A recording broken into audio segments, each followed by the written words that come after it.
All right, now I want to look at a few more examples to where if you multiply them all the way out, you would end up with an I cubed. We don't want to end up with an I cubed, so I'm going to show you how to work that easier. So the first example that we're going to do is let's take 2i and I want to cube it. Now what the cubed means, remember it means I'm going to multiply 2i times itself 3 times. Okay, and that first 2i can actually be in a parentheses too if it'll make more sense. Now we know if we multiplied I times I times I, guys, that's I cubed. I don't want to ever go above an I squared power.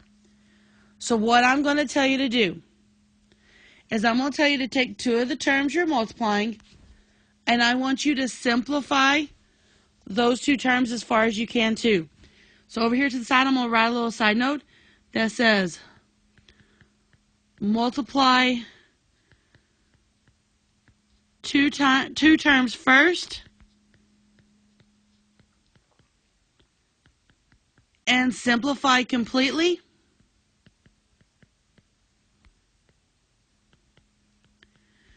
Before multiplying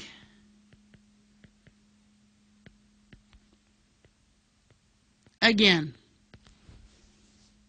Okay, you want to multiply the 2 terms first and simplify it as far as you can before you multiply it a third time.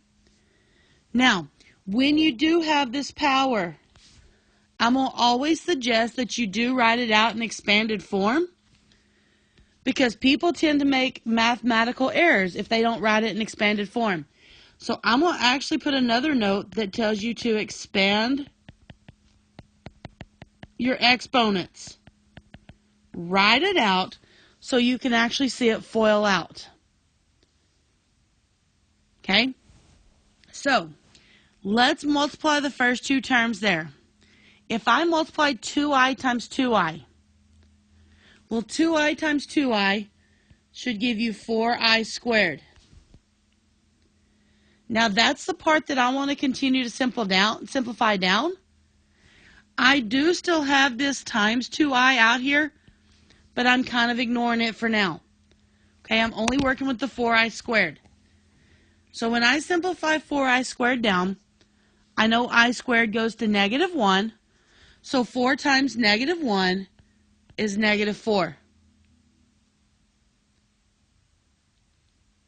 Okay, so you have -4, and you still have this times 2i.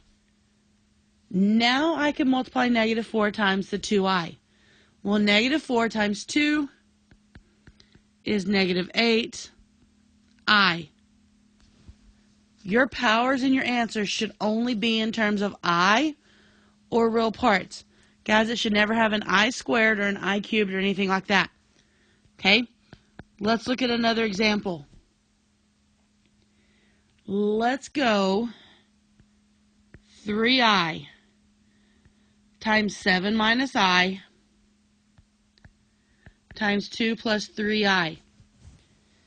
Now, these are all multiplication, so it honestly doesn't matter which multiplication you do first, as long as you do it completely. I'll usually go from left to right, but that doesn't really matter. Okay? So, actually to show you it doesn't matter, let's start in the middle, plus it'll keep our numbers a little smaller as we work through. So let's FOIL this out just like we did before. So I want you to pause the video and I want you to FOIL that out. Alright, you're leaving the 3i in front. We're not messing with it. When you FOILed this out, you should have had 14 plus 21i minus 2i minus 3i squared. Now some of you are going to get to where you can get rid of the I squared in that same step right there. Just be careful. So let's combine like terms in the parentheses. So I have 14 plus 19i plus 3. So I'm sitting at 17 plus 19i And then if I bring that 3i down that I haven't messed with yet, it's still out in front. Now I have another multiplication problem. The inside of the parentheses is as simple as it can get. So now I'm left to distribute this 3i through my parentheses. So I want you to multiply 3i through your parentheses.